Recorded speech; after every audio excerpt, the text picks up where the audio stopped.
So I don't need us to understand all of this stuff, but I do want us to begin to address the issues we're facing with Muslim countries. Okay? We've studied now for 4 weeks, and you know the Middle East has been this interesting laboratory that's been going on right before our eyes. And you know, in general, maybe we're talking about the Middle East, but maybe just in general, what can we do as we think about Islam in today's world? Sometimes here in Rochester, sometimes in New York City with proposals to build a mosque right next to 9/11. But what do we do with this world that we're living in? Give me your best 7 minutes of advice, okay? Let's have some good advice. What can we do?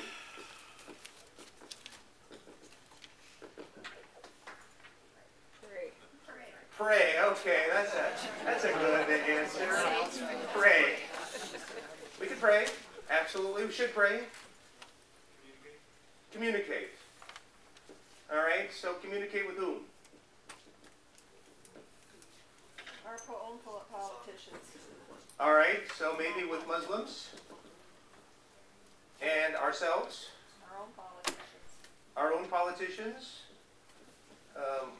We'll just say our churches, our politicians. All right? Okay, what else can we do? Yes, Dick? I would continue to learn. Continue to learn. Absolutely. Just looking between 1990, 2000, and 2009, it feels different. Those articles all felt different. Those books felt different. Continue to learn.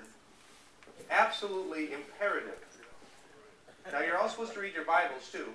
So that's not an excuse, but we need to read. We need to read this stuff. Support the moderate Muslims who are trying to make change within their All right, support the moderates. I think that is so wise. And I think we have to give them more credit than we probably have. Because I think we said, why don't they speak up?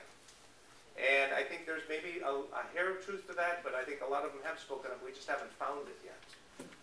Al Jazeera is now in English, right? You can get that online. Might not be a bad idea to go online, just see how good it is, how helpful it is, how slanted it might be. But let's find out. In the Facebook one that said they did speak up, thousands of them signed petitions, but it doesn't make the news. Yeah, it does make the news. Thousands of people sign petitions, it doesn't make the news. I think that's very true.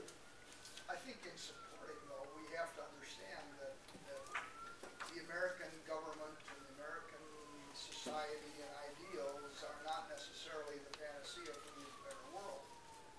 So we have to, rather than trying to impose democracy, for example, on societies, we have to take a look and say, okay, what would be the best form of government for this country based on their religion and their social beliefs, and then do everything we can to support that. Yeah, you know, and I really applaud George Bush for pushing democracy, but we have to do that in a context, don't we? And, you know, democracy has worked very well for us, and it's certainly worked well around the world in many ways, but democracy and Sharia law, they're tricky to put together sometimes, aren't they? Yeah. Do you think our fear stands in our way? Absolutely. We have to get a handle on our fears, right? Now, I will give you all the credit in the world because I can't tell you how many of you have sent me emails saying, what should I think of this? It seems disturbing to me. And now, after 4 weeks, you know what to think of this. You've got all the answers, right? Or at least you've got a context. At least you've got a context to say, this sounds wrong. So let's just not get too afraid. I think it's very important to not get too afraid. Tennessee right now is very afraid, right? They're thinking about making Sharia law illegal in Tennessee. I don't even know how you do that. Catholics have canon law. Should we make that illegal too? I mean, but again, it just shows you how hard it is to have something like that, bring it into a culture, and know what the limits are. And we get worried right away that somehow those limits are going to lead right away to electing a Muslim president. And then what? And then that'll be the end of civilization as we know it. So we have to get a handle on our fears. And with the fears, it's like giving space in our schools and stuff. We feel like we're losing our freedom of religion with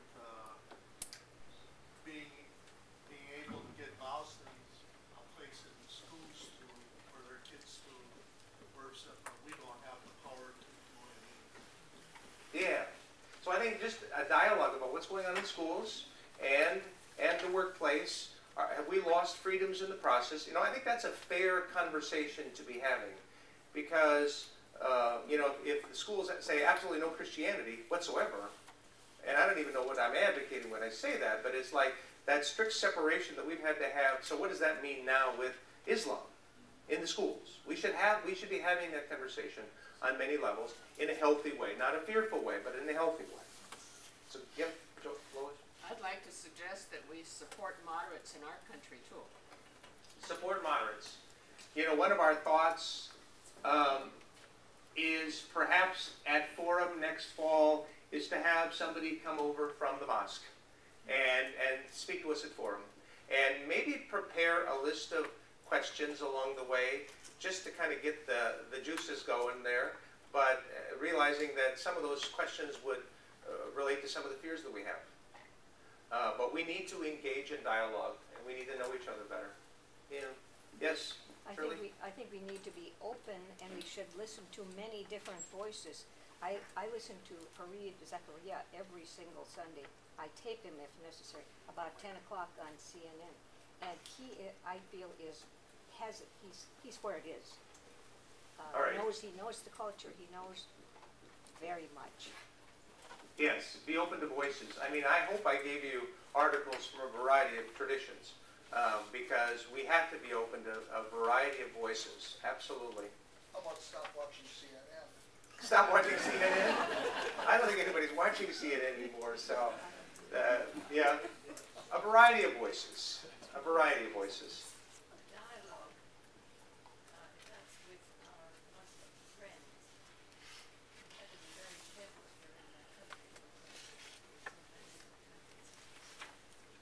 Yeah.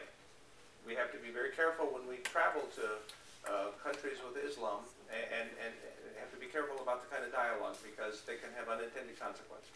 You know that. You were in Libya. Yeah.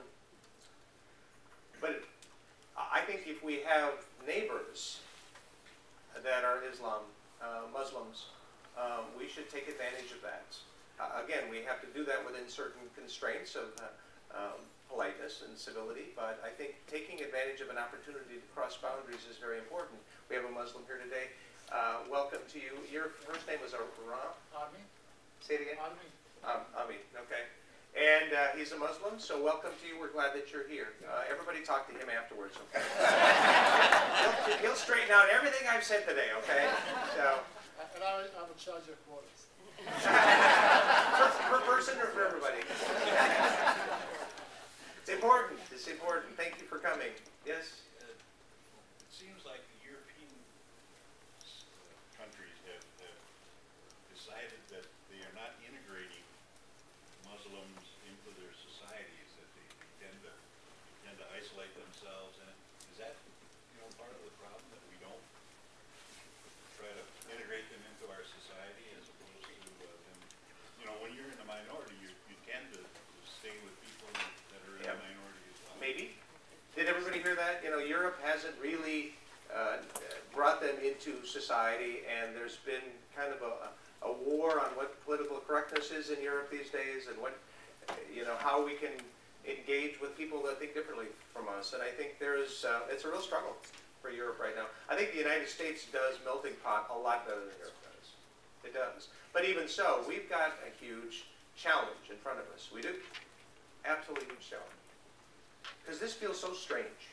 And I would agree with you that the situation here in the United States is quite different than in Europe. But I think even in here, integration is a two-way street. I don't think that somebody who comes to live here should expect that it's going to be only one-way street, expecting a mainstream society to provide for me to become integrated. I have to take that action to really make it two-way street. Yeah, and I'm guessing that rings very true. That hits home for everybody in this room. Yeah. Well, that's too bad. No. He said that it's a two-way street. It isn't just us going to Muslims. It's Muslims in turn making some effort to reach out as well, right? And to have it be a mutual dialogue. Yeah, very well said. All right, anything else? Good answers. Great conversation for the last 4 weeks. I have some recommended resources there for you to look at. Thank you for giving them to us. There was a couple of others that came to me.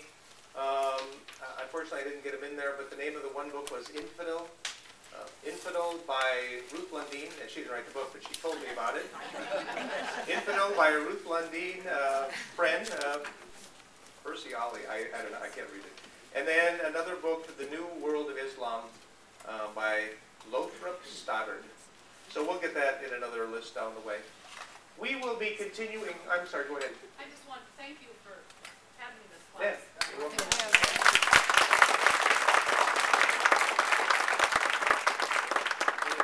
Fun to be a part of it. Who wrote The New World of Islam?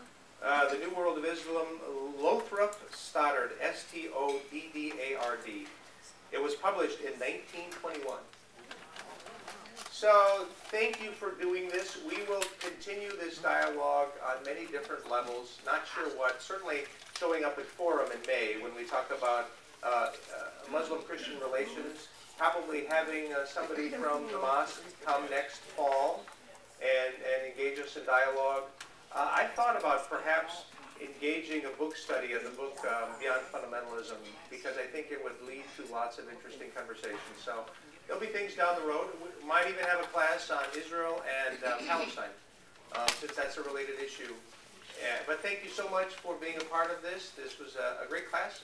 Hopefully we all learned along the way and will continue to do so. So go in peace, create a place for all to belong.